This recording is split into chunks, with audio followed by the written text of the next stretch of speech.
100세 시대 행복한 노후를 위한 필수 항목 건강. 인생 후반전을 준비하는 중년들의 건강 지침서. 그러나 작은 불씨에서 시작돼 삶을 위협하는 질병의 경고. 질병의 늪에서 벗어나 중년 건강을 지키는 방법. 내 몸이 보내는 신호를 기억하라. 장수고 여동생들과 함께 배우는 필수 건강 상식.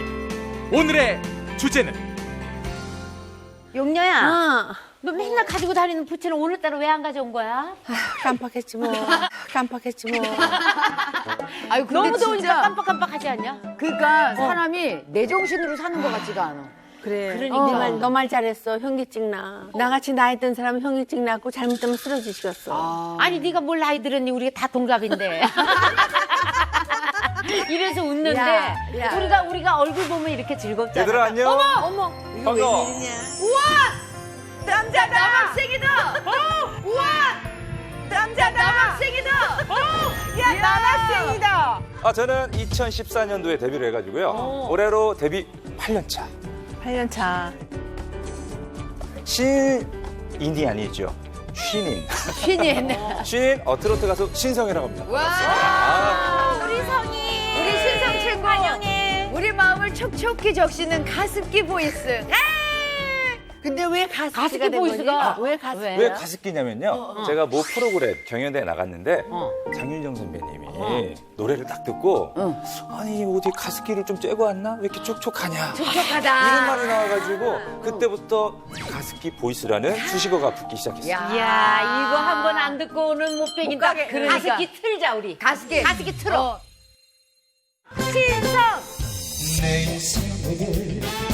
내 인생에 꼭 당신 말고 누가 또 있나. 2014년 사랑의 금메달로 화려하게 데뷔한 신성. 최근 트로트 경연 프로그램을 통해 트로트계의 블루칩으로 급부상. 예능이면 예능, 경연이면 경연. 다재다능 만능 엔터테이너로 왕성하게 활동 중인 그가 장수고를 찾은 이유는 내 인생의 MVP 그대 가슴에 사랑의 금메달 줄 거야.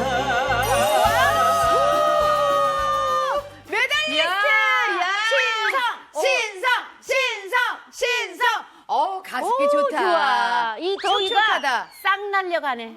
그랬구나. 더위가 싹 날아가네. 아니, 지금 보이스 좋아. 뭐 건강 좋아. 근데 여기 왜? 왜 우리 장수고 온 거야? 그러니까. 제가 이유가 있습니다. 요즘 뭐 좀 방송 활동도 많이 하고 바쁘지. 좀 바쁘다 보니까 이 식습관, 식습관이 굉장히 불규칙하고 안 먹게 되고 하다 보니까 면역력이 더 또 떨어지려고 그랬지. 근데 4년 전인가 그때 너무 어지러워가지고 이게 뭐 하늘이 빙글빙글 막 이석증 아니야? 맞아. 이석증? 이석증. 맞아? 이석증이 이석증 나와가지고 와 그때는 진짜 와 내가 왜 이러지 내 몸이 너무 어지러워가지고 근데 가장 진짜 최근에 무서운 건 유전자 검사를 받아봤어. 받았는데 우리 아버지가 그 뇌졸중을 앓으셔가지고 가족력 때문에 나도 치매와 뇌졸중이 올수 있다. 일반인들보다 치매 확률이 더 많다. 라는 그런 결과가 나오게 됐어요. 와, 그러면은 건강 진짜 관리해야 된다. 그래서 우리 장수고에 온 거구나. 그렇죠. 건강관리에 소홀했던 탓에 적신호가 켜진 그의 건강. 부랴부랴 건강에 관심을 두기 시작했지만 2017년 갑작스러운 아버지의 뇌졸중 투병 소식. 뇌졸중 가족력이 두려운 신성. 그를 고민에 빠지게 한 뇌졸중은 과연 어떤 질병일까? 전 세계 사망률 1위 심혈관 질환, 2위 뇌졸중. 전 세계적으로 2초에 1명씩 발병하는 뇌졸중. 높은 발병률뿐 아니라 사망률 역시 무려 46%. 암을 제외한 우리나라 3대 사망 원인 중 하나 뇌졸중. 특히 덥고 습한 여름에 급증하는 뇌졸중 환자. 머릿속 시한폭탄 여름 뇌졸중. 여름 뇌졸중을 막는 특급 비법이 장수고에서 공개됩니다. 여러 가지 이제 질환들에 대해서도 얘기했는데 특히나 좀 걱정이 되는 게 뇌졸중에 대한 얘기는 맞아요. 예, 워낙 맞아요. 중증이다 보니까 좀 걱정이 되기는 해요. 왜냐하면 뇌졸중 같은 경우는 사실은 단일 질환이 아니고요. 뇌혈관이 막히는 경색 그리고 뇌혈관이 터지는 뇌출혈 이 두 가지를 모두 합친 포괄적인 질병명을 얘기를 해요. 그래서 이전에 이제 중풍이라고 했는데 그건 역시 같은 개념이라고 보시면 되고요. 실제로 연구를 좀 해봤대요. 이 아버지가 뇌졸중이 있으면 자식이 뇌졸중에 걸릴 위험성이 2.4배 높아지고요. 어머니가 뇌졸중이 있을 경우에도 역시 1.4배나 위험성이 높아진다고 하니까 잘 온 것 같아요. 저 오늘의 주제는 머릿속 시한폭탄 여름 뇌졸중에 대한 이야기를 할 거예요. 이 더위에 갑자기 쫙 소름이 돋아요. 근데 사실 신성 학생 같은 경우도 아버님 때문에 좀 더 이제 걱정을 하는 부분이 있잖아요. 네. 실제로 가족력이 있다라고도 제가 설명을 드렸는데 우리한테 굉장히 익숙한 분들한테도 가족 대대로 이 질병이 좀 일어났던 케이스가 있어요. 우리한테 익숙한? 훈민정음 만드신 세종대왕? 네, 세종대왕님 같은 경우도 뇌졸중이요? 말년에 말년에는 중풍으로 굉장히 고생을 하셨다고 해요. 그래요? 네, 이 조선시대의 가문 자체가 뇌졸중, 이제 그 당시에는 중풍이라고 얘기를 했겠죠. 네, 네. 이 중풍의 가족력이 좀 많은 집안이었더라고요. 그래요? 그래서 조선 건국하신 태조 이성계를 비롯해서요. 네. 정종, 태종, 뭐 지금 얘기한 세종대왕까지 다들 말년에 중풍이나 중풍으로 인한 합병증으로 세상을 떠났다라고 하니까 실제로 정말 우리한테 제일 근접하고 흔한 분들이 이런 가족력을 가지고 있다라고 볼 수가 있어요. 근데 내가 뇌졸중을 알았잖아요. 네. 진짜요? 당시에 후유증으로 뭐 보행장애나 좀 불편했던 게 있으셨었죠. 나 왼쪽 못 썼어요. 그렇죠. 왼쪽 이 손도 못 쓰고 이것도 안 됐어요. 근데 어떻게 노력을 하셨어요? 그러니까 아주 그냥 이건 아침 저녁으로 집에서도 하고. 재활로 계속. 그럼요. 재활 집에서도 하고. 저 본인이 네. 이제 노력을 했고. 우리 아버님 같은 경우는 이제 대뇌 말고 소뇌 경색이 오셔가지고 운동장애. 그래서 아이고. 처음에 걷지도 못하시고 일어나지도 못하시고. 그러니까 재활치료를 열심히 받으시면서 걸으시기 시작하셨는데 지금도 걸을 때 좀 이렇게 뒤뚱거리는 소뇌가 균형을 중인데. 담당하는 네. 곳이라서 굉장히 어지럽고 힘들 수 있죠. 그러시구나. 그러니까 사실 보면 제가 좀 준비를 해봤는데 뇌졸중은 후유증이 굉장히 다양해요. 제일 흔한 건 편마비죠. 편마비. 한쪽 팔다리가 그래. 불편해지게 되는. 네네네. 그리고 한쪽으로. 안면마비 증상도 이런 뇌졸중 증상 중에 하나예요. 중추성으로 오는 경우 또 운동이나 보행장애도 굉장히 흔하고요. 이런 것들이 우울증을 유발을 하기도 해요. 우울증. 그래서 정말로 이 뇌졸중의 후유증은 어떤 한 가지 기능에 딱 국한되어 있는 게 아니고 전반적으로 굉장히 노년기 삶의 질을 떨어뜨릴 수밖에 없는 아주 무서운 후유증을 가지고 있죠. 아니 그러니까 어떻게 보면 뇌졸중이라는 그거보다는 후유증이 더 무서울 수도 있는 병이네요. 그렇죠. 사실 뇌졸중 자체는 사망률이 높아서 무서운 건데 목숨을 부지했다고 좋은 거냐? 그게 아니고 이후로 또 찾아올 수 있는 후유증과도 한 번 더 싸워야 된다는 거예요. 정말 이렇게 후유증이 무서운 뇌졸중이 사실은 오늘 만나볼 휴학생의 이야기이기도 하거든요. 이 휴학생도 뇌졸중 후에 있는 후유증으로 지금까지도 좀 고생을 하고 있다고 해서 어떤 사연이 있는지 좀 같이 한번 볼게요. 네. 부슬비가 내리던 날 만난 오늘의 휴학생. 아이고. 아우 저 진짜 저렇게 힘든 건데. 걷는 거야? 비까지 오면 난 맨 더 처음에 힘들죠. 저렇게 걸었어. 진짜? 그녀에겐 걷는 것조차 쉽지 않습니다. 아우 힘들겠다. 근데 저렇게 막 해야 돼, 자기가. 근데 하셔야 돼, 진짜 하셔야 돼. 안쓰럽기만 한 그녀의 뒷모습. 평상시에 걷는 사람이 얼마나 부럽겠어. 굉장히 부러워. 나한테 왜 내가 이럴까 막 그런 예. 그녀에겐 대체 어떤 사연이 있는 걸까요? 안녕하세요. 뇌경색 질환을 앓고 있는 52세 김영미입니다. 나이도 젊으세요. 젊으시다. 키인들밖에 안 되는데 아예 속상해. 어떡하면 좋아. 4년 전에 살이 갑자기 18kg가 쪄서 혈압이 왔어요.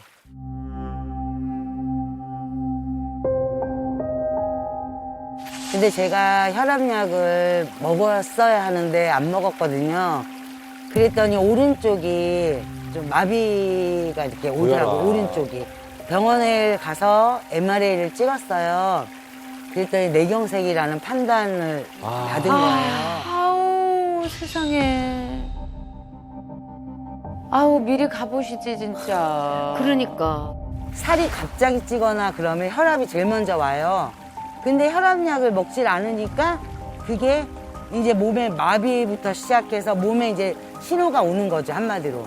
그러니까 신호 오기 전에 알아서 이렇게 혈압약을 복용하고 하면 그 정도까지는 안 왔을 건데, 그러니까 한마디로 무시를 한 거죠, 혈압을. 그런데 병원 한 번 안 갔으니까. 아우 그냥 저 약을 다 버려버렸구나.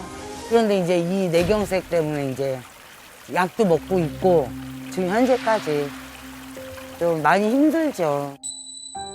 휴학생 영미 씨의 일상은 어떤지 한번 들여다봤습니다. 빨랫감을 잔뜩 들고 힘겨운 발걸음을 옮기는 영미 씨. 아유, 아유 그래도 집안일은 하셔야 되니까. 그쵸. 누가 대신해 줄 수는 없으니까. 그렇지 그렇지. 영미 씨가 천천히 빨래를 개기 시작하는데요. 그런데 그때 갑자기 이게 손저림. 보통 편마비가 다리만 오는 게 아니고 팔다리가 같이 오거든요. 아, 손에도요? 그쵸. 시시때때로 영미 씨를 괴롭히는 손발 저림 증상. 아, 제가 뇌경색으로 너무 힘들었잖아요. 근데 이제 생활을 해야 되니까 집안일은 해야 되잖아요. 근데 그 집안일조차 빨래니 뭐니 그런 게 사실 너무 힘들거든요. 그러다 보니까 손발이 너무 저리고 또 이렇게 막 시큰시큰하고 저리니까 또 자꾸 나도 모르게 이렇게 주물르게 되고 다리도 그렇고 일상생활이 이래요. 항상. 그러니까 이게 반복이죠. 매일. 그녀를 정말 힘들게 하는 것은 따로 있었습니다. 저 두통, 예, 지끈지끈. 아, 머리도 아픈가 보죠? 머리를 부여잡고 휴식을 취하던 영미 씨.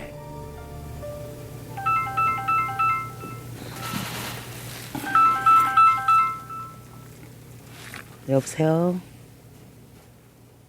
네. 네. 짜증. 성격 변화도 좀 오게 되고. 모든 게 짜증스럽고 예민해지고. 예민해지고 그럼. 저 두통 계속 있으면 예민해지겠죠. 아, 제가 뇌경색 오고 나서 이렇게 사람들하고 소통하는 것도 싫고요. 예민해졌고 막 다 화가 나고 짜증이 나니까 대화하기가 싫어요. 지인들 만나는 걸 거부. 그러니까 사람들 만나는 게 너무 힘들고 무기력해졌다 그럴까? 우울증도 오고. 그래. 저러면 우울증 온다니까? 맞아요. 하여튼 그러니까 밖에 나가는 것조차가 싫으니까. 뇌경색 후유증으로 원치 않는 대인 기피증까지 얻게 된 영미 씨인데요. 아, 저 모습을 보니까 아버지도 좀 저래졌었거든요. 옛날에 네, 옛날에 그러셨던. 집에도 못 계시고 계속 밖에 나가서 앉으셔서 계속 이러고 계시고 막. 겉도시는 거지. 네네. 영미 씨가 힘겨운 발걸음을 이끌며 주방의 모습을 드러냈습니다. 식사라도 하려는 걸까요? 몸에 좀 좋은 거 드셔야지. 라면, 커피. 이건 믹스커피 아닌가요? 믹스 커피를? 믹스 커피 저 굉장히 안 좋은 건데. 진짜 안 좋은 것도 먹네. 제가 커피 믹스를 하루에 한 4-5잔씩 그렇게 먹고 있거든요. 근데 네, 진짜. 한 잔도 아니고 기본이래. 커피가 굉장히 안 좋은데 그 끊을 수가 없더라고요. 노력을 해도 그거 안 돼요. 벌써 습관이 돼버려갖고 나도 모르게 그렇게 타서 먹게 되는데 그걸 좀 바꾸려고 이렇게 하는데도 잘 안 되더라고요. 커피 중독이다 하는 정도 수준으로 커피 드시는 분들 많으시잖아요. 맞아요. 이런 분들은 이런 식으로 하루에 4-5잔 드시던 분들이 커피를 끊으면 두통이 와요. 아, 그래요? 카페인 때문에. 그래서 실제로 그것 때문에도 나는 커피를 못 끊는다 하시는데 일반 커피가 아니고 특히나 이렇게 믹스 커피를 좋아하실 때는 조금 건강상의 우려가 더 되죠. 그 프림이 굉장히 안 좋은 거잖아요. 설탕도 들어가 있고 네. 프림 같은 것도 들어가 있고 뭐 연유나 이런 첨가물이 들어가 있다 보니까 사실 한 잔만 섭취를 해도 포화지 포화지방이 한 1.5g 정도 섭취를 해요. 근데 이분은 이런 거를 6장 이렇게 드시게 되니까 이런 포화지방을 많이 드시게 되면 얘네들은 불포화지방과는 다르게 혈관에 찌꺼기 같은 것들을 만들게 되고 혈액을 끈적하게 만드는 애들이거든요. 혈관 질환에 굉장히 악영향을 줄 수밖에 없죠. 집안에서의 생활조차 쉽지 않은 영미 씨. 식사 준비를 하려는 듯 냉장고를 열어 재료를 꺼내기 시작합니다. 그런데 아이고, 고기를 드셔요? 지방질 굉장히 많은. 그러게요. 이때 다시 냉장고를 열어 파란색 반찬통을 꺼내는 영미 씨. 파란 반찬통? 저기 뭐가 들어있을까? 뭐야? 젓갈? 젓갈. 아이고 이게 뭐야? 굉장히 짠 거. 제가 평소에 좋아하는 삼겹살 먹으려고요. 안 좋은 거 아는데 먹게 돼요. 좋아하다 보니까. 인스턴트와 기름진 음식, 각종 자극적인 반찬이 가득한 영미 씨의 식탁.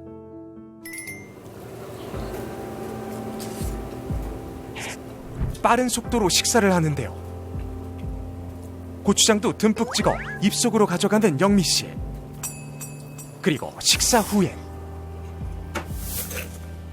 아이고, 냉커피까지. 아우, 냉커피까지. 아우 어쩜 어떡해. 좋아. 아유. 기름진 거 좋아하시네요. 다 기름진 거 좋아해요. 한꺼번에 많이 먹는 그런 습관이 있고요. 저기 지금 삼겹살 이렇게 먹어도 저는 고추장을 많이 먹어요. 너무 짜지 마. 너무 자극적이다. 그게 이제 짜야지만 맛있는 것 같고 저는 싱겁게 먹으려고 해도 안 되더라고요. 스트레스 받는다니까요. 맞아 맞아. 에라 모르겠다. 그리고 막 짜게 한다니까. 일단 내 입에 맞아야 되니까. 아니되옵니다. 참으셔야 됩니다. 영미 씨의 기름지고 자극적인 식단. 과연 괜찮은 걸까요? 근데 사실 많은 현대인들이 이렇게 튀긴 거, 기름진 거, 매운 거, 짠 거, 자극적인 음식들을 주로 먹게 되거든요. 근데 이런 음식들을 섭취하게 되면 대부분 고지방에 고칼로리죠. 혈관은 당연히 혈관도 같이 살이 찌면서 안에 있는 혈액도 끈적끈적해지고 그러면 당연히 혈전의 발생 비율도 높아질 수밖에 없고요. 혈관 자체도 동맥경화가 심하게 진행이 되니까 이런 뭐 고혈압은 물론이고 나중엔 정말 뇌혈관 질환의 발생 위험까지도 높일 수밖에 없어요. 매일매일의 생활 습관이 쌓여서 내 혈관을 만든다라고 생각을 하셔야 돼요. 더 이상 악화는 안 됐으면 그게 바람이고요. 주위 사람 보면 저보다 안 좋은 사람들도 많아요. 보면 근데 그런 거 위안 삼고 또 그런 거 보면 용기가 나고 그래서 이제 관리를 잘 할 거예요. 이제 약도 잘 챙겨 먹을 것이고 그게 바람이에요. 이제 앞으로 좋은 일만 있었으면 좋겠어요.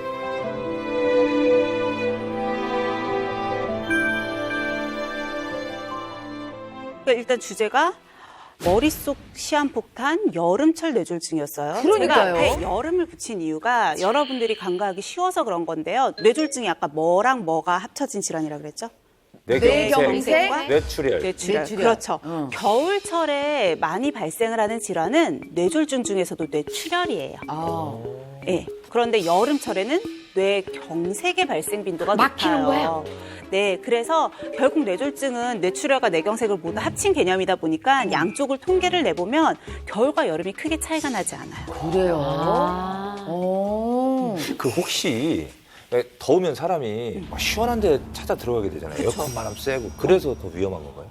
그런 위험성도 있고요. 네. 실제로 급격한 온도 차이도 문제가 될 수 있고 온도가 올라가는 것 자체가 문제가 되기도 해요. 기온 1도씩 올라갈 때마다 뇌졸중으로 인한 사망률도 같이 높아진다는 연구가 있었는데요. 기운이. 그래서 여름철에 더 이 뇌졸중을 간과하면 안 되네요. 그렇죠. 이게 어느 정도로 연관성이 있냐면 기온이 32도 이상이 되면 뇌졸중으로 인한 사망률이 66%나 증가를 한다고요. 66%요? 아니 요 근래 50% 계속 30도 넘었었잖아요. 근데 그렇게 위험성이 올라갈 수 있다는 거니까 기온이 높은 여름철에 뇌졸중도 각별하게 우리가 좀 주의를 해야 된다 이렇게 볼 수 있는 거죠. 뇌졸중도 문제가 있었네요.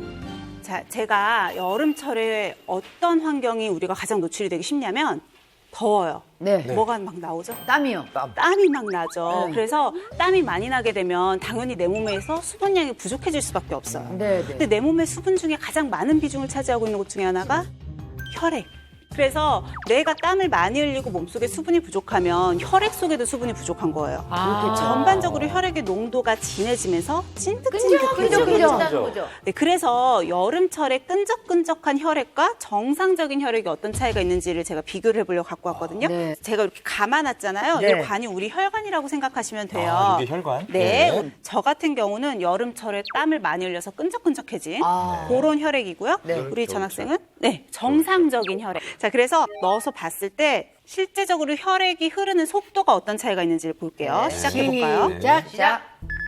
와. 저 정상적인 혈액은 정상적으로 우리 잘 신성이 가는데 거는 예, 그냥 쭉. 완전히 쫙 선생님, 나가는데 왜 이렇게 안 선생님 힘 내려가요? 좀 쓰세요. 제 지금 힘쓰고 있는 거 안 보이시나요? 지금 부들부들 떨고 있어요. 지금 많이 떠시는데 떨고 저렇게 안 있어요. 내려가네. 자, 보면 끈적끈적해서. 네, 정말로 이렇구나. 수분이 다 이렇게 빠져나가서 끈적끈적해지고 진해지게 되면 혈액의 흐름이 너무 느려요. 그러면 안에 있는 노폐물들, 기름 찌꺼기 같은 게 혈관벽에 들러붙기도 쉽고 그러겠네요. 혈전을 만들기도 쉽고 그렇지. 특히나 얘네들이 지나가면서 혈관에 상처도 많이 내게 되거든요. 그러니까 당연히 혈관이 막히거나 터질 확률이 증가할 수밖에 없고. 그래서 여름철에 더 뇌졸중이 심할 조심해야 수 된다. 있다. 그렇습니다. 조심하자, 진짜. 이 뇌졸중 같은 경우는요, 그리고 흔히 골든타임이 있는 질환이다라고 얘기하는데, 골든타임이요? 네, 골든타임이란 말 들어보셨어요? 쓰러졌을 때 빨리 즉시 3시간 안에 3시간? 응급실로 가야 돼. 그 시간 안에 빨리 처치가 돼야지 목숨을 살릴 확률이 올라가기 때문에 정말 중요한 시간이라서 골든타임이라고 얘기를 하는 거예요. 뇌졸중의 골든타임은 3시간이에요. 3시간. 근데 3시간이요, 발견을 하는 시간이 아니고요, 처치까지. 그러니까 증상을 느껴서 병원에 가서 검사를 해서 뇌졸중인 걸 알고 처치까지 들어가는데 3시간 안에 끝나야 돼요. 아니, 그러면 진짜 빨리 발견해야 되네요. 발견이 중요하죠. 뇌졸중을 발견할 수 있는 방법이 뭐가 있을까요? 물을 마시면 옆으로 흐른다는 얘기 들었어요. 말이 어눌해져. 내가 보니까 말이 어눌해. 말 어눌해지는 거, 좀 어지러지. 두통이 심해. 어지럼증이나 두통. 자, 그래서 제가 좀 정리를 하려고 짠 갖고 왔거든요. 뇌졸중의 전조 증상 이것만 기억하시면 돼요. 응급실. 응급실. 근데 약자예요. 아, 그래요? 여러분들이 기억해야 되는 증상을 응급실로 제가 줄여놨거든요. 첫 번째 응이 뭘까요? 응석 부리는 아이처럼 어눌해진다. 아까 말이 어눌해진다는 얘기 했잖아요. 네네네. 근데 만약에 애매하다. 그러면 요 3가지 단어를 발음해 보시면 좋아요. 네. 자, 따라해 보세요. 맘마. 다 괜찮으세요? 네. 네. 그다음 랄라. 랄라. 그다음 가가. 그래서 이 3가지 단어를 발음을 해봤는데 잘 안 되는 발음이 있다거나 어렵다라고 하면 그때는 뇌졸중 때문에 전조 증상이라고도 볼 수 있는 이런 언어 장애를 의심할 수가 있다라는 거예요. 꼭 외워둬야 되겠다. 급은 뭐예요? 이제 급작스럽게 찾아오는 찾아오는 두통. 두통이 생겨요. 아까 두통 얘기를 하셨는데 네. 사실 두통 같은 경우는 내가 평소에 좀 지끈지끈하다 하는 것들은 일반적인 편두통이나 긴장성 두통의 가능성이 더 큰데 경험해 본 적 없는 두통. 그게 막 뇌를 꼭 조이는 것 같은 느낌이라거나 박동성의 두통이 느껴진다라고 할 경우에는 네, 뇌졸중 중에서도 뇌출혈을 의심을 할 수가 있기 때문에 바로 병원을 찾으시는 것이 중요한 거죠. 그렇구나. 실은 실. 뭐예요? 실. 실없이 웃을 때. 실없이 웃을 때. 아, 우리 한번 예쁘게 웃어볼까요? 네. 스마일 할 때 우리는 지금 다 대칭이 맞게 잘 올라가죠. 네. 근데 이렇게 스마일하고 웃는데 한쪽 입꼬리는 안 올라가요. 내지는 한쪽이 살짝 벌어지거나. 그렇죠. 찌그러지는구나. 웃었을 때 입꼬리가 올라가지 않고 찌그러진다든지 했을 때는 뇌졸중의 위험성이 있기 때문에 반드시 병원에 방문을 하셔야 되는 거죠. 와, 응급실. 그러면 뇌졸중을 좀 예방할 수 있는 그런 방법이 있을까요? 사소한 습관만 고쳐도 뇌졸중을 예방할 수 있거든요. 그래요? 그래서 오늘은 또 퀴즈를 제가 만들어봤죠. 자, 땡땡땡 방치하다 뇌졸중 위험을 높인다. 저요. 네. 저기 변비. 야, 땡땡땡 3글자라고 그랬어. 땡땡땡 변비. 변비는 아니고 힌트 하나 드릴게요. 여러분들이 잘 때. 잘 때요? 잘 때? 잘 때? 잠꼬대? 잠꼬대? 이갈이? 뭐지? 바닥바닥. 자, 정답 한번 볼게요. 정답은 코골이가 왜? 가벼운 코골이야 물론 피곤하면 누구나 좀 골 수 있어요. 근데 문제는 코골이가 심하신 분들. 이런 분들 옆에서 자는 걸 이렇게 보면 코를 드렁드렁 골다가 하고 숨이 무호흡증이죠. 네, 수면 무호흡증이나 코골이 같은 경우는 얘네들이 단순 수면 장애가 아니고요. 기도 자체가 좁아지면서 숨을 못 쉬어요. 그러니까 산소 공급 자체가 떨어지게 되는 거예요. 그렇다 보니까 이걸 계속 방치를 하게 되면 뇌졸중 같은 뇌혈관계 질환은 물론이고요. 심혈관계 질환의 가능성도 크게 높일 수가 있어요. 코골이가 내 졸중을 만드는군요. 네, 심뇌혈관 질환의 위험 인자 중에 하나예요. 그래서 양압기를 사용을 한다거나 수술적인 치료나 이런 것들을 하는 게 단순히 옆 사람들의 수면 위생을 위해서가 아니고 나 스스로의 건강을 위해서 꼭 해결해야 되는 문제입니다. 그러니까 예. 다음 문제 들어갈게요. 땡땡땡땡 습관을 가진 사람은 뇌졸중 사망률을 낮다. 규칙적인 습관. 규칙적인 습관 너무 길어요. 힌트 요것도 하나 드릴게요. 그래요? 자, 요걸 하면 복이 나가요. 다리 떠는 습관. 자, 정답 볼게요. 진짜? 다리 떨기 습관을 가진 사람은 뇌졸중 사망률이 낮아져요. 다리를 이거 약간 떨다고? 치매 예방도 좀 된다는 그런 이야기도 있었었는데. 그러니까 복대로 나는 게 아니라 건강하게 오래 사는 거야. 자, 아니, 이거 계속 이러고 있어야겠네요, 계속. 세상에 이거 진짜 네. 보기 싫은 건데 이렇게 좋다고 이게? 다리 떨기 습관을 가진 사람들이요. 그렇지 않은 사람보다 사망률이 37% 낮다고 나왔대요. 계속 이러고 있어야겠네, 계속. 네. 아니 가만 보니까 다리를 떨면 이게 이렇게 뻑팅 자국이 되지 않나요? 그렇죠. 다리를 떨면 하체 혈액순환을 촉진할 수가 있어요. 그렇겠네. 그래서 붓기 제거에도 좋고요. 뭉친 근육도 좀 풀어주죠. 거기다가 혈액순환까지 원활하게 되니까 혈관 건강에 굉장히 긍정적인 영향이 있을 수 있겠죠. 아 무기는 안 좋은데. 자, 그러니까 우리가 이렇게 뇌졸중이 무서운 질환이기도 하지만 충분히 예방할 수도 있는 질환이잖아요. 그래서 너무 걱정하지 말고 우리의 뇌 건강을 좀 지키고 예방할 수 있는 것들 많이 배우면 좋을 것 같아요. 그래서 다음 시간은요, 여러분들의 뇌 건강을 더욱 튼튼하게 하기 위해서 또 특별 수업을 준비를 했거든요. 그래서 특별 수업 한번 듣고 그 다음에 저 다시 볼게요. 기대됩니다.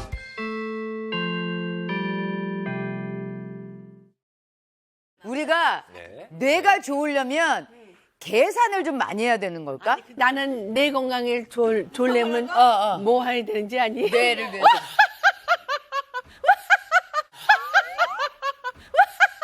여기에 꼭꼭 부서 웃으면 이상해. 늘 웃어야지, 늘. 안녕하세요.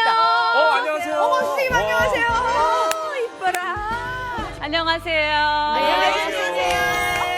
자, 우리가 네. 나이가 들면 들수록 활동량은 줄어들고 기초대사량은 낮아지고 비만이 될 수도 있어요. 그런데 이 비만은 여러 가지 합병증들도 유발하게 됩니다.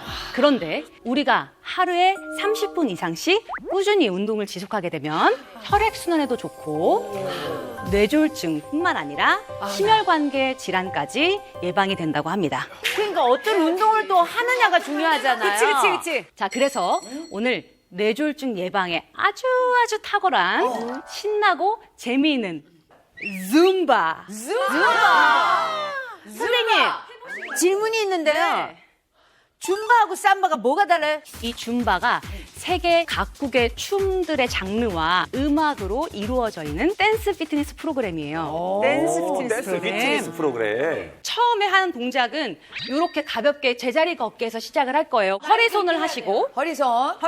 오른다리부터 무릎을 구부릴 겁니다. 오른다리 무릎 구부리시게 되면 골반이 한쪽으로 쭉 가게 돼요. 네. 이렇게 왔다 갔다 움직이시는 겁니다. 허리를 꼿꼿하게 바르게 세워주시고 복부의 힘을 딱 주고 항상 선생님들 나오시면은 배에다 힘주라고 꼭 그러시더라고요. 제자리 걷기 동작을 응용한 비본 스텝인데요. 우리의 몸은 신진대사가 활발해지고 혈액이 원활하게 개선되는 효과를 가져다 줄 수 있습니다. 뇌졸중이 발생하게 되면은 기억력 감퇴 같은 인지 장애를 동반하게 되기 때문에 맞아요. 우리가 이런 치매 예방에 또 좋은 고스톱 말고 움직임으로 한번 해볼 것 됐습니다. 그래, 움직임이 나지. 기억력 좋게. 자, 베토7 7가지의 동작이에요. 일곱 외우셔야 가지. 됩니다. 네. 하나, 하나, 둘, 둘, 셋, 셋, 넷, 넷. 다섯, 여섯, 일곱, 박수. 다섯, 여섯, 일곱, 박수. 이게 단순한 것 같으면서도 뇌가 지금 엄청나게 운동하는 내가 것 돌아가는 것 같아, 막. 이제 뛰기 시작할 거예요. 자, 심장 박동수를 이제 올려주는 바운스? 네. 베토 스윙. 스윙은 팔을 이렇게 원을 그리고 스윙 해주시면 돼요. 발 같이 딴 따다단 따다단 따다단 하나 해 엉덩이도 살짝 자 우리가 이런 운동 효과를 제대로 받기 위해서는 목표 심박수에 도달을 하셔야 돼요. 이 동작을 통해서 우리의 몸은 신진대사가 활발해지고 그로 인해 혈액이 원활하게 개선되는 효과를 가져다 줄 수 있습니다. 무릎 원, 투 빠르게 하나, 둘 좋아요. 배꼽에 힘 앞으로 점프 뒤로 오 신나 헤이 뒤로 베토 스윙 하나 목표 심박수 온것 같아. 목표 심박수. 베토 세븐 1, 2, 3, 4, 5, 6, 7, 8 1, 2, 3, 4, 5, 6, 7, 8 싱글 더블 싱글 더블 싱글 더블 헤이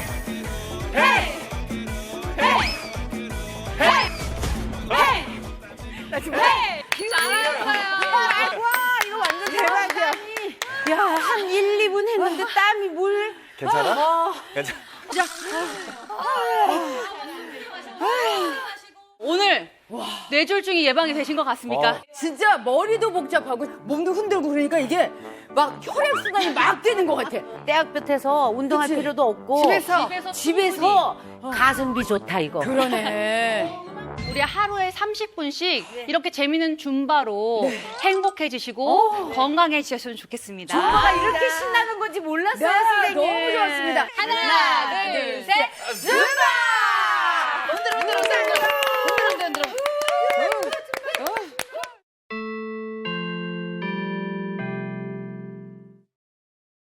자, 특별 수업 잘 들었어요? 네. 탈색이 돌아왔는데요, 다들. 선생님, 원, 투, 쓰리, 포. 세븐. 이거 외우니까 뇌졸중 안 걸릴 것 같아요. 우리 좋은 운동도 열심히 배웠으니까 이번에는 뇌졸중을 극복하고 행복한 인생을 살고 있는 아주 뛰어난 우등생이 있다고 하니까 모습 보면서 우리가 비결 한번 배워봐요. 뇌졸중을 극복했대. 야, 그건 대단한 거야. 화창한 날씨가 반겨주던 어느 날 한적한 공원에서 오늘의 우등생을 만났습니다. 한눈에 보기에도 건강해 보이는 그녀의 발걸음. 아니, 저분이 뇌졸중에 걸리셨던 분이라고요? 걸음걸이도 좋고 자세도 좋죠. 뇌졸중 왔다고는 믿기지 않는데? 너무너무 좋다, 얘. 건강해 보이는 그녀에게 어떤 사연이 있는 걸까요? 안녕하세요. 뇌경색을 극복한 67세 김금순입니다. 67세시래요. 와우. 그녀에게도 말 못한 속사정이 있었는데요. 그러니까 어느 날 갑자기 일을 하고 왔는데 팔다리가 힘이 빠지면서 말이 어둔했어요. 그래서 내가 아무래도 예감이 이상해서 119를 불러서 내가 바로 병원을 들어갔어요. 검사를 하고 나니까 뇌경색 같다고. 뇌경색 속여. 야, 본인이 119를 부르시길 잘했네. 골든 타임을 진짜 잘 지키신 거예요. 제가 저혈압이었어요. 그리고 혈압으로 바뀌면서 그게 온 거래요. 근데 제가 혈압이 높은 줄은 몰랐죠. 저혈압이라고만 하고 살았어요. 이게 좀 지속이 되니까 우울증이 오고 정신적으로도 아주 고통을 받고 그러니까. 뇌경색 투병 당시 스트레스로 인한 불면증으로 고생했던 금순 씨. 현재는 특별한 증상도 없고 많이 호전된 상태라고 하는데요. 건강하고 행복한 나날을 보내고 있는 우등생 금순 씨. 과연 그녀가 이렇게 건강해진 비결은 무엇일까요? 그래, 비법을 알아봅시다. 중요한 거야. 운동을 좀 하시는. 하나, 네, 저거 다 해야 돼. 넷 하시면. 이 스트레칭이 그녀의 건강 비법인 걸까요? 그런데 갑자기 춤을. 춤을 추시네. 스트레칭 하다 말고 갑자기 옥상 댄스 파티를 즐기는 그녀. 좋은 거 같아. 혈액순환도 되고 신나고. 좋아. 아주 좋아. 이제 뽕짜. 이 동작이 뭐 과하진 않으셔. 춤 느낌. 네. 유원지 같은 데 가면은 저런 분들 좀 계시지. 선생님 저요저요 댄스 아니에요? 저요저요? 저요 댄스. 제가 뇌경색을 맞고 나서부터 이 댄스를 했었어요. 이제 뇌경색에 맞으면은 팔, 다리에 힘이 없잖아요. 손가락 끝들이, 발가락 끝들이까지 좋아요. 왜 그러냐면은 발 같으면은 뒤꿈치를 들고서 앞꿈치로만 갖고 일을 하니까 노니까 저 손도 이렇게 하면서 자꾸 손을 이제 지암처럼 이렇게 움직여주고 하니까 뇌경색 맞은 사람들이 다리가 힘이 없잖아요. 발끝리가 힘이 없을 수가 많아요. 그렇게 해서 많이 호전을 하고 있지요. 발 뒤꿈치를 들고 춤을 추는 것이 포인트인데요. 종아리 근육이 단련이 되겠죠? 어쩐지 자세가 꼿꼿하더라. 손을 오므렸다 폈다 하는 잼잼 동작도 손끝 혈액순환을 돕는 중요 포인트입니다. 욕심나네, 저 춤. 욕심나네. 욕심나네. 춤 같은 경우는 유산소랑 근력 운동이 같이 복합이 되기 때문에 춤도 좋고요. 어떤 거건 하루 30분 이상 좀 가볍게 운동을 해주시는 게 혈액순환에도 도움이 되고 신진대사도 도움되고 체력을 기르는 데도 좋거든요. 그러니까 뭐 뇌졸중뿐만이 아니라 이런 심내혈관계 전반적인 질환 예방에 되게 좋은 방법인 거예요. 신나는 댄스 파티를 즐긴 후 집으로 돌아온 우등생. 집안에서도 운동에 열심인데요. 실내에서. 저거 좋아. 스트레칭이 쭉쭉 되죠. 어우, 어머, 몸이 진짜 저렇게 유연하시네, 꺾이네. 보기만 해도 시원해요. 뇌경색을 맞고 나서 이제 스트레칭을 하면은 좋다는 말은 들었어요. 그래서 피가 거꾸로 가면 혈액순환은 진짜 좋아요. 그래서 이제 그 순환을 하기 위해서 내가 이걸 공을 갖고 움직이는 거예요. 잠시도 가만 안 계시네. 그러게요. 물수건? 찜질하시나 그런다. 아닌가? 운동 후에는 그녀가 꼭 하는 건강 비법이 있는데요.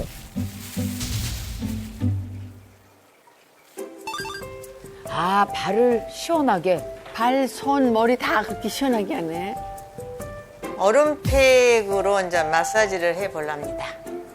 이제 뇌경색을 맞을 때는 혈압이 높아서 뇌경색이 오거든요. 여름에는 온도가 너무 올라가잖아요. 그러면 발바닥에도 하고 발등에도 하고 손등, 손바닥도 하면 피순환이 안 되는 것도 좋아요.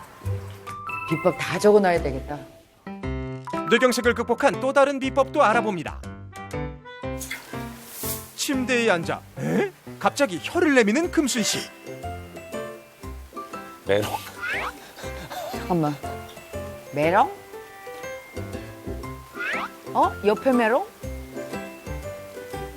저기 우등생, 도대체 지금 뭐 하시는 거죠? 네, 이제 뇌경색에 오면은 이제 말이 어두워지잖아요. 그러니까 이제 혀 운동을 하면 발음 장애를 방지할 수가 있고, 일단은 말이 어두워지면 장애가 온 거잖아요. 그러니까 항상 이것저것 다 극복을 하려면 매일 같이 될 수 있으면 매일 같이 꾸준하게 하는 게 좋아요. 먼저 혀를 쭉 내밀어 3초간 유지한 뒤 위쪽, 아래쪽, 좌우로 3초씩 유지하며 돌려줍니다. 그리고 입을 다문 상태에서 혀로 양쪽 볼을 있는 힘껏 밀어주는 동작을 해주면 되는데요. 뇌졸중에 있는 많은 후유증 중에서도 사람들이 제일 많이 스트레스 받는 것 중에 하나가 언어장애예요. 맞아요. 왜냐면 말을 해야 되는데 내가 이게 어눌해지면 사람들을 만나기도 싫어지고 굉장히 더 위축이 되게 되거든요. 그러니까 혀 근육을 계속 자극을 해서 이 신경도 좀 자극을 해주게 되면 아무래도 혀볼이 움직임을 원활하게 하는 데 더 도움이 되잖아요. 그래서 우리가 근육 재활 치료 하듯이 혀도 근육이거든요. 계속 저렇게 안 쓰는 부위까지 잘 움직여가지고 자극을 해주는 게 중요한 거죠. 우등생의 건강 비법은 여기서 끝이 아닙니다. 식사를 하려는 듯 주방의 모습을 드러낸 우등생. 뭘 드시나 보다. 우등생의 건강 식재료는 양파인 건가요? 아, 요리하시나 보다. 양파를 쓰시네. 양파를 껍질기를 다 안 벗기시네. 양파를 채로 넣었어요. 껍질까지 같이 해서. 껍질째 양파를 우려내고 무언가를 넣는 우등생. 뭐지 이게? 저게 뭐야, 까만 게. 양파차? 그래 뇌경색 맞고 나서 내가 자주 마시고 있는 차입니다. 우등생표 건강 음료 바로 양파 껍질 차입니다. 양파 껍데기 벗기지 말고 끓여서 도라지 청을 한 2스푼 이렇게 넣어서 마시면 참 좋아요. 도라지청. 도라지청. 뇌경색 맞고 나서 저녁에 잠을 못 자니까 약으로 수면제를 먹었지 않았어요. 근데 약에 이제 끊고 이제 이 차로 불면증이 없어졌어요. 하여튼 3년을 하루도 안 빠졌고 하루에 2번씩 양파즙을 먹었어요. 잠도 잘 오고 콜레스테롤도 얕아지고 한마디로 심혈관에도 청소가 되고. 양파가 혈관에 좋다는 얘기는 되게 많이 들었거든요. 근데 그 혈관에 좋은 성분이 껍질에 제일 많거든요. 그래서 저렇게 껍질째 같이 드시는 게 좋은데 이 양파 껍질에는 퀘르세틴이라고 하는 성분이 아주 풍부해요. 근데 이 성분은 혈압 조절의 기능도 있고요. 일단 당뇨 같은 경우도 혈당도 조절을 해주고 제일 좋은 건 혈관을 청소해줘요. 그리고 혈관벽의 손상도 좀 막아주고 혈관을 전반적으로 튼튼하게 하는 데 도움이 되기 때문에 이렇게 양파를 이용해서 건강을 챙기실 때는 껍질까지 같이 챙기시는 게 좋죠. 좋은 팁이다. 식단 중요하죠, 식단. 식단이 뭐 먹는 진짜 우등생은 궁금하다. 뭐지? 뭘 다 쌓여있네. 뭐냐? 꽤 평범해 보이죠? 들깨가루와 젓갈, 각종 채소와 다시마, 고구마 줄기. 다소 평범해 보이는 식재료인데요. 이걸 직접 드시는 게 아니라 일단 소스 같은 거 만드시는 거 같죠? 양념장을 만드네. 젓갈이면은 나트륨 때문에 짜다고 생각하죠. 근데 양파를 넣잖아요. 짜지 않게끔 맞춰주는 거니까. 이러면 덜 짜겠구나.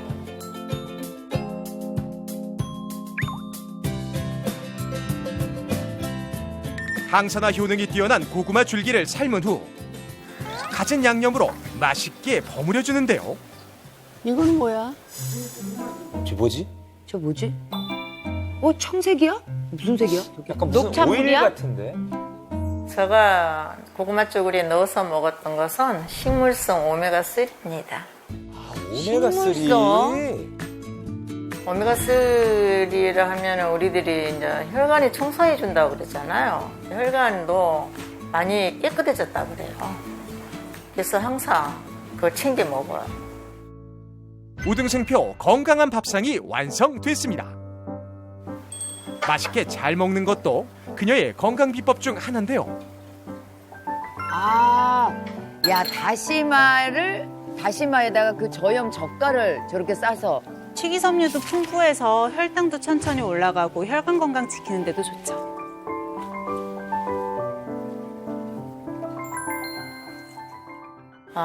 뇌경색 맞았다고 해서 좌절하고 하지 말고 항상 운동하고 식습관을 잘 길들이면 되고 그렇게 하면 부어지진 않아요. 절대적으로. 그러니까 항상 구애받지 말고 항상 뇌경색을 맞았다고 해도 극복하고 성공하기를 바랍니다. 약 11년간 뇌경색으로 고통의 나날을 보냈던 금순 씨. 하지만 포기하지 않고 여러 노력을 한 끝에 현재는 뇌졸중을 극복하고 제2의 인생을 살아가고 있습니다. 앞으로도 그녀의 건강하고 행복한 삶이 이어지길 응원하겠습니다. 와, 잘 봤다. 진짜 근데 우동생이 진짜 대단한 것 같아요. 그러니까. 한 번 그 진단을 받았잖아요. 뇌경색 진단을 받고 나서 자기 관리를 너무너무 철저히 잘 하시는 것 같아요. 그래야 돼. 저는 마지막에 넣었던 그 오일. 나 그게 궁금해요. 아니 우리 친구 용녀 친구도 뇌경색이 한 번 왔었던. 그래서 내가 더 궁금해. 식물성 RTG 오메가3. 오메가3는 생선에서 맞아요. 생선에 나오는 거 아니에요? 오류에서 나오잖아요. 사실 오메가3는 이제는 다들 아실 거예요. 네. 우리 몸에 꼭 필요한 필수 지방산인데 합성이 되지 않기 때문에 꼭 섭취를 해야 된다. 네. 근데 이 오메가3는 혈중의 중성지방 수치도 낮춰주고 혈행을 개선해주고 이런 여러 가지 효능이 있기 때문에 식약처에서도 인증을 받은 원료라고 볼 수 있거든요. 그런데 식물성 RTG라고 하는 두 가지가 붙어 있어요. 그래서 네. 차근차근 일단 RTG에 대한 설명을 좀 해드릴게요. TG형이 1세대예요. 주로 생선에서 그냥 바로 짜낸 그 형태예요. 정제를 시키지 않다 보니까 내가 먹고 싶은 건 불포화지방산인데 포화지방산이 더 많은 거예요. 그래서 요걸 가공해서 만든 게 두 번째 2세대인 2형이에요. 글리세롤 대신에 에탄올을 넣어서 포화지방은 떼고 불포화지방산만 정제를 했어요. 근데 그 과정에서 흡수율이 떨어지게 됐어요. 그래서 이 앞에 있는 두 가지를 보완해서 만든 게 RTG고요. 흡수율도 높이고 순도도 높인 거죠. 이게 신상이네요, 신상. 어떻게 보면 신상이다라고도 할 수 있죠. 신상이네. 실제로 이 오메가3의 생체 이용률에 대해서 연구를 해봤어요. 어유에서 추출한 오메가3의 생체 이용률을 비교를 해봤을 때 이 RTG 오메가3의 생체 이용률은 124%. 와, 124%로. 굉장히 많다. 그러면 아까 우동생이 먹었던 거. 식물성이 더 붙어 있었잖아요. 네, 그건 뭐가 다른 거예요? 그냥 이제? RTG가 아니고 앞에 식물성이 붙었다라고 하는 건 식물에서부터 추출을 했다라고 생각을 하시면 되는데요. 네. 기존에 어류에서 추출한 동물성 오메가3 같은 경우는 참치나 연어 이런 좀 큰 생선에서 많이 추출을 하다 보니까 중금속이나 환경 호르몬이 위쪽으로 갈수록 더 농축이 되죠. 먹이 피라미드에. 네. 근데 식물성 오메가3는요, 요 어류의 먹이사슬 중에 최하단, 미세조류에서 추출을 한 걸 얘기를 해요. 중금속이나 환경 호르몬으로부터 안전하다 보니까 임산부들도 섭취할 수 있다는, 그러니까 굉장히 안전하다라고 볼 수가 있는 거예요. 야, 이거 꼭 먹어야 되겠다. 오메가3 지방산을 먹는다라고 했을 때 특히 거기에 퀄리티를 따지려면 오메가3 중에서도 우리 몸에서 굉장히 중요한 게 DHA와 EPA거든요. 근데 우리 많이 들어보셨을 거예요. DHA는 뭐 애들 두뇌 발달에 네, 두뇌 발달에 좋다고. 이게 왜냐면 뇌나 눈과 같은 이제 신경계의 90%를 담당을 하고 있는, 그래서 신경계에서 굉장히 중요하고 EPA 같은 경우도 전반적인 지질 개선에 굉장히 효과가 좋아서 이 두 가지 성분이 중요한데 생선이 아닌 미세 조류에서 추출한다는 거예요? 그렇죠. 이제 미세 조류 중에서도 스키조트리움인데요. 좀 순수한 오메가3라서 오메가3 그 자체로 내 몸에서 작용을 할 수가 있어요. 특히 DHA와 EPA 이 두 가지가 모두 존재하는 미세 조류는 스키조트리움이 유일하다고 해요. 그래요? 굉장히 중요하네요. 식물성 RTG 오메가3가 우리 혈관 속으로 들어올 때 어떤 작용을 하는지 한번 좀 살펴볼까요? 네. 요 하얗고 끈적끈적한 게 돼지기름, 라드유예요. 요거를 양쪽에 좀 같이 넣어볼게요. 자, 내가 오늘 삼겹살 회식 같은 걸 한 거예요. 내 몸에 이렇게 많은 돼지기름이 들어와 버렸어요. 자, 내 몸은 원래 수분의 함량이 제일 높죠. 자, 일반적으로 그냥 내 몸이에요. 물에다가 기름이 들어갔죠. 제가 좀 섞어본다고 해도 안 녹아. 당연히 욕조 기름하고 물하고. 그러니까 혈관을 혈관벽에 막겠죠. 붙고 막히고 끈적하고 난리 났죠. 근데 내가 이때 식물성 RTG 오메가3를 좀 먹어볼게요. 사실은 오메가3도 기름이잖아요. 그러면 기름은 물이랑 안 섞여야 되는데 어머, 풀리네? 어머, 섞여. 보면 확실히 많이 풀어져 있는 게 보이시죠? 많이 풀어져 있는 게 보이시죠? 네, 물이랑 기름이 들어가 있어요. 이쪽도 똑같이 물과 기름이 들어가 있는 건데 오메가3라는 차이가 좀 있는 거죠. 그랬더니 이렇게 물 속에서도 기름들을 같이 빼내는 데 도움이 될 수 있도록. 얘는 암만 해도 안 굵어졌어요. 그러면 자연적 피가 이렇게 원활하게 여기는 안 제가 아무리 올라가게 흔들어도 돼. 보면 자 혈관 벽에도 이렇게 눌러붙게 돼요. 어떡해. 확실히 식물성 RTG 오메가3를 먹게 되면 혈관에 쌓인 지방은 물론이고 특히 나쁜 콜레스테롤 이런 것들을 배출을 해주니까 혈전이 생기는 것도 예방을 할 수가 있고 혈관 속도 좀 말끔하게 청소가 되겠죠. 진짜 저거는 제 부모님 꼭 사다 드려야 될 것 진짜 같아요. 아유 진짜로. 효자네. 네. 신성 효자네. 부모님 바로 본인 얘기 안 하고 부모님 얘기하잖아.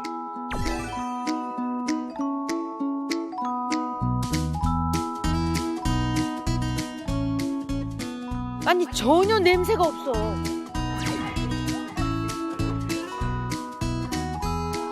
올리브 오일보다 생선 냄새 없죠? 전혀 냄새 없어. 아니 그 살짝 조금 그 끝맛이 고소해. 네. 잘 볶았다. 참기름 냄새가 아닌 그 또 다른 고소함이 있어.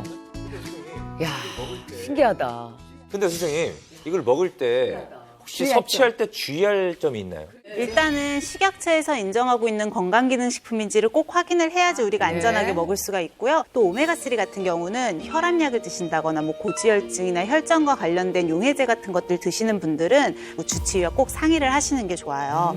그리고 500mg 이상 그리고 2g 이하로 섭취를 권하고 있으니까 이 오메가3 드실 때도 그 본인이 갖고 있는 것의 함량 이런 것들을 좀 확인하고 드시는 용량을 결정하셔야겠죠.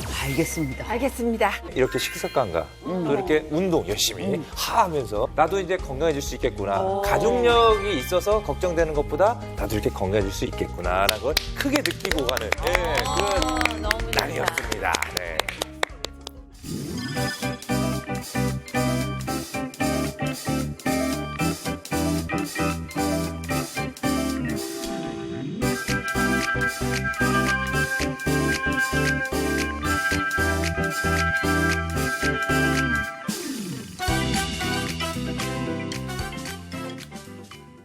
관절이 그냥 움직이면 아이고.